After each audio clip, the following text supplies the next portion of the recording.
Irmãos e irmãs, vamos a mais um momento da nossa liturgia da palavra. Momento de fé, de introspecção, de meditação. Vamos deixar Deus nos falar. É a mensagem divina para nós. Liturgia de 18 de julho de 2021, na Igreja Católica Apostólica Romana, no mundo inteiro. Domingo da 16ª semana do tempo comum. A cor dos paramentos litúrgicos é verde e no rito da celebração temos o Glória, o Creio e a 4ª semana do Saltério. Antífona da entrada. É Deus quem me ajuda, é o Senhor quem defende a minha vida. Senhor de todo o coração, hei de vos oferecer o sacrifício e dar graças ao vosso nome, porque sois bom.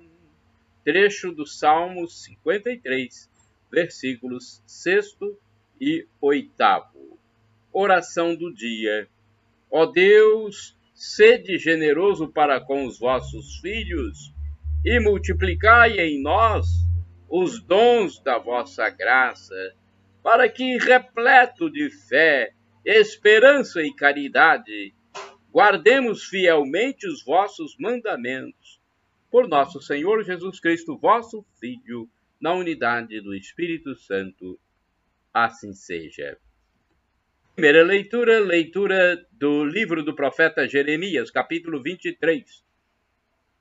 Versículos do 1º ao 6º. Ai dos pastores que deixam perder-se e dispersar-se o rebanho de minha pastagem, diz o Senhor. Deste modo, isto diz o Senhor, Deus de Israel, aos pastores que apacentam o meu povo. Vós dispersastes o meu rebanho e o afugentastes, e não cuidastes dele. Eis que irei verificar isso entre vós e castigar a malícia de vossas ações, diz o Senhor. E eu reunirei o resto de minhas ovelhas de todos os países para onde foram expulsas, e as farei voltar a seus campos, e elas se reproduzirão e multiplicarão. Suscitarei para elas novos pastores que as apacentem. Não sofrerão mais o medo e a angústia, nenhuma delas se perderá, diz o Senhor. Eis que virão dias, diz o Senhor, em que farei nascer um descendente de Davi. Reinará como rei, será sábio, fará valer a justiça e a retidão na terra. Naqueles dias Judá será salvo e Israel viverá tranquilo. Este é o nome com que o chamarão, Senhor, nossa justiça. Palavra do Senhor, graças a Deus. Salmo responsorial, Salmo 23, versículos do 1º ao 3º A, do 3º B ao 4º, 5º, 6º, refrão, versículos 1º e 6º A. O Senhor é o pastor que me conduz, felicidade e todo bem hão de seguir-me. Repitamos, o Senhor é o pastor que me conduz, felicidade e todo bem hão de seguir-me. O Senhor é o pastor que me conduz, não me falta coisa alguma. Pelos prados e campinas verdejantes ele me leva a descansar. Para as águas repousantes me encaminha e restaura as minhas forças. O Senhor é o pastor que me conduz, felicidade e todo bem hão de seguir-me. Ele me guia no caminho mais seguro pela honra do seu nome. Mesmo que eu passe pelo vale tenebroso, nenhum mal eu temerei. Estás comigo com um bastão e com cajado. Eles me dão a segurança. O Senhor é o pastor que me conduz. Felicidade e todo bem hão de seguir-me. Preparais à minha frente uma mesa bem à vista do inimigo, e com óleo vós ungis minha cabeça, o meu cálice transborda. O Senhor é o pastor que me conduz. Felicidade e todo bem hão de seguir-me. Felicidade e todo bem hão de seguir-me por toda a minha vida, e na casa do Senhor habitarei pelos tempos infinitos. O Senhor é o pastor que me conduz, felicidade e todo bem hão de seguir-me. Repitamos: o Senhor é o pastor que me conduz, felicidade e todo bem hão de seguir-me. Segunda leitura da Epístola de São Paulo aos Efésios, capítulo 2, versículos do 13 ao 18. Irmãos, agora em Jesus Cristo, vós que outrora estáveis longe, vos tornastes próximos pelo sangue de Cristo. Ele, de fato, é a nossa paz. Do que era dividido, ele fez uma unidade. Em sua carne, ele destruiu o muro de separação, a inimizade. Ele aboliu a lei com seus mandamentos e decretos. Ele quis, assim, a partir do judeu e do pagão, criar em si um só homem novo, estabelecendo a paz. Quis reconciliá-los com Deus, ambos em um só corpo, por meio da cruz. Assim, ele destruiu em si mesmo a inimizade. Ele veio anunciar a paz a vós, que estáveis longe, e a paz aos que estavam próximos. É graças a ele que uns e outros, em um só Espírito, temos acesso junto ao Pai. Palavra do Senhor, graças a Deus. Aclamação ao Santo Evangelho. Aleluia!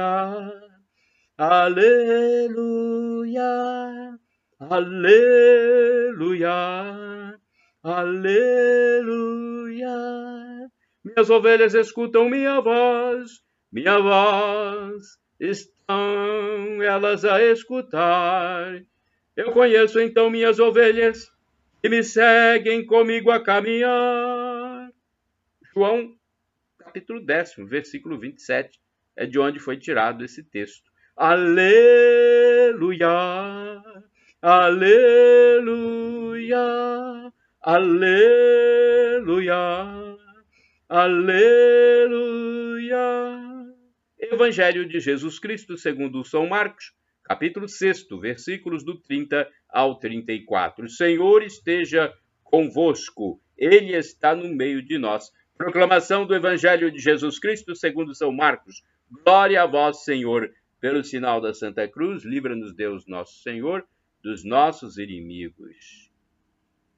Naquele tempo, os apóstolos reuniram-se com Jesus e contaram tudo o que haviam feito e ensinado. Ele lhes disse: vinde sozinhos para um lugar deserto e descansai um pouco. Havia de fato tanta gente chegando e saindo que não tinham tempo nem para comer. Então foram sozinhos de barco para um lugar deserto e afastado. Muitos os viram partir e reconheceram que eram eles. Saindo de todas as cidades, correram a pé e chegaram lá antes deles. Ao desembarcar, Jesus viu uma numerosa multidão e teve compaixão, porque eram como ovelhas sem pastor. Começou, pois, a ensinar-lhes muitas coisas. Palavra da salvação, glória a vós, Senhor. Vamos à reflexão, é uma escrita de Antônio Carlos Santini. Ele faz essa reflexão para o site novalianca.com.br, e-mail santini@novalianca.com.br. Vinde a um lugar deserto, Marcos capítulo 6, versículos 30 a 34. Enfim, os 12 estão de volta. Regressam alegremente da primeira missão, trazendo dela duas experiências muito ricas: a verificação palpável do notável poder de Deus colocado ao seu dispor e aquelas marcas inevitáveis de todo o trabalho missionário: cansaço, poeira e pés calejados. O que faz o mestre? Convida os apóstolos ao deserto, figura do silêncio e da oração. O próprio Jesus experimentara muitas vezes seu próprio deserto. Sabe que os discípulos precisam dele. Sempre hão de existir os críticos mordazes da oração, aqueles ativistas que, ironicamente, chamam um retiro espiritual de perfumaria, uma espécie de luxo inaceitável diante das exigências da missão e das necessidades urgentes do povo de Deus. Jesus não pensa assim. Como comenta o Frei Cantalamessa, ao retirar os discípulos do cerco da multidão e levá-los ao deserto, Jesus não abandona o povo para preparar uma elite, não se afasta das multidões, apenas provê a elas, de uma outra forma, provê ao futuro do reino. Hoje, diríamos, preocupa-se com o futuro da igreja. O mestre sabe que é da oração que eles irão extrair as forças e as inspirações para um apostolado eficaz.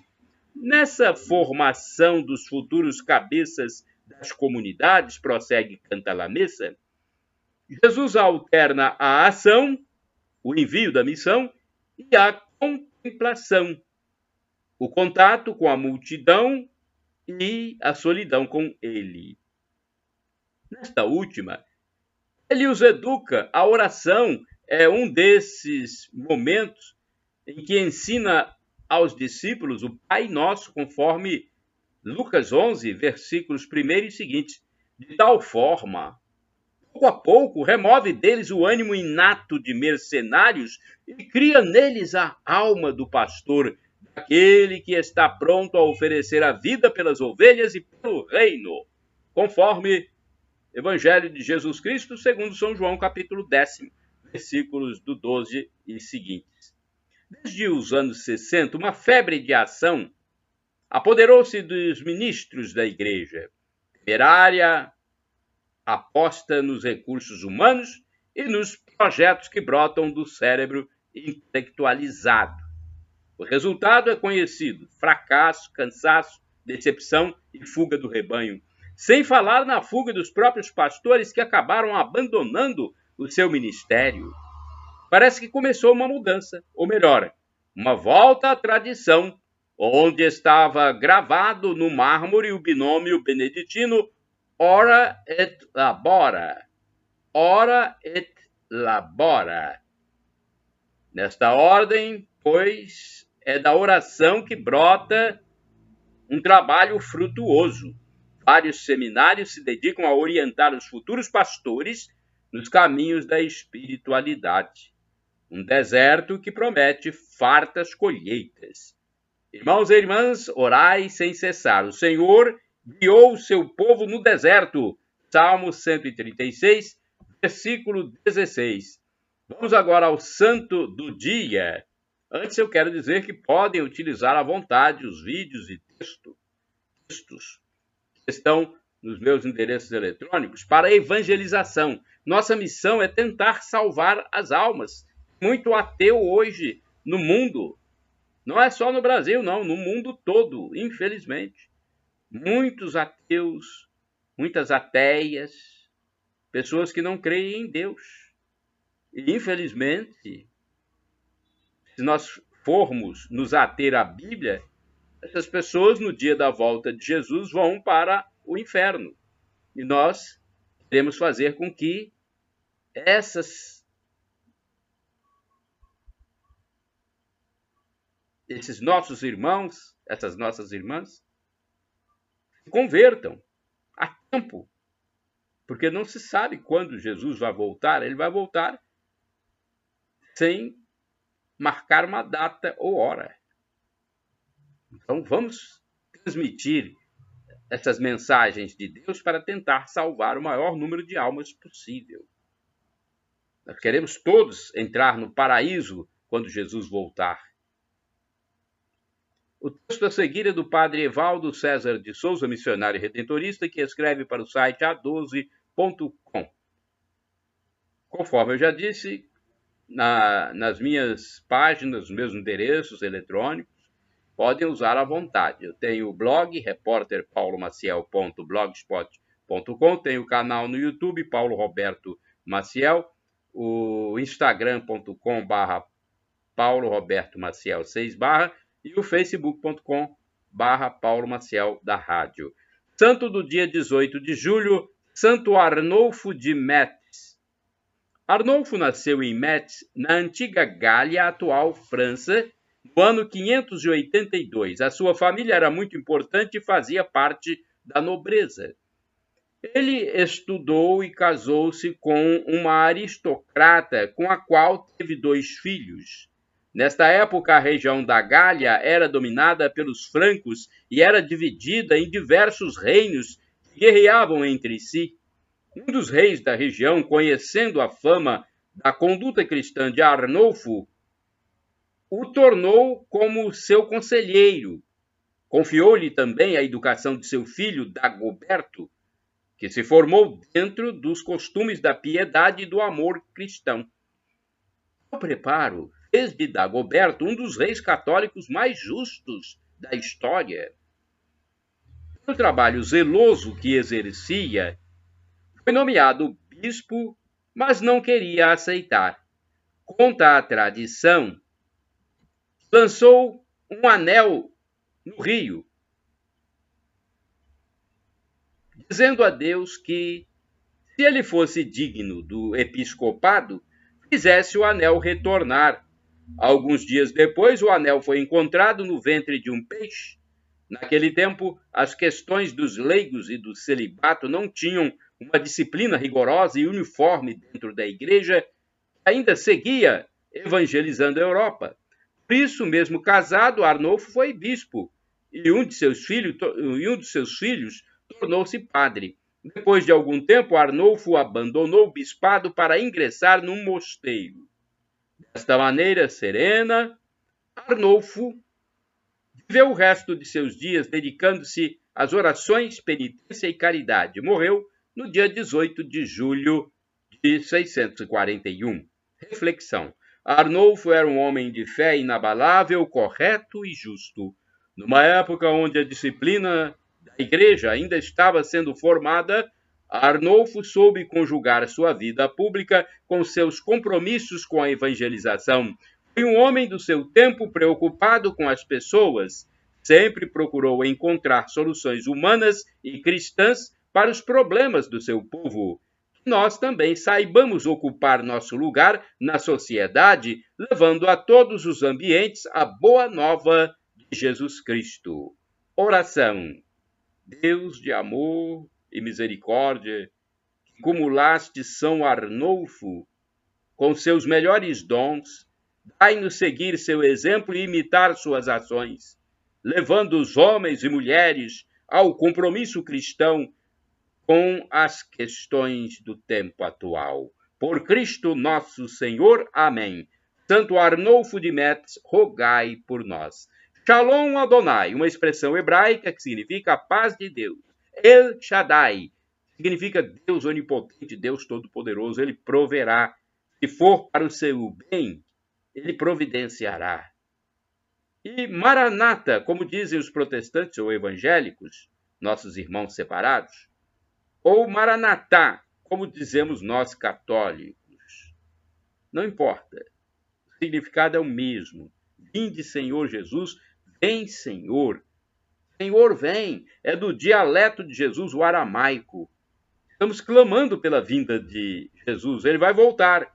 Não sabemos quando, mas ele vai voltar a qualquer momento.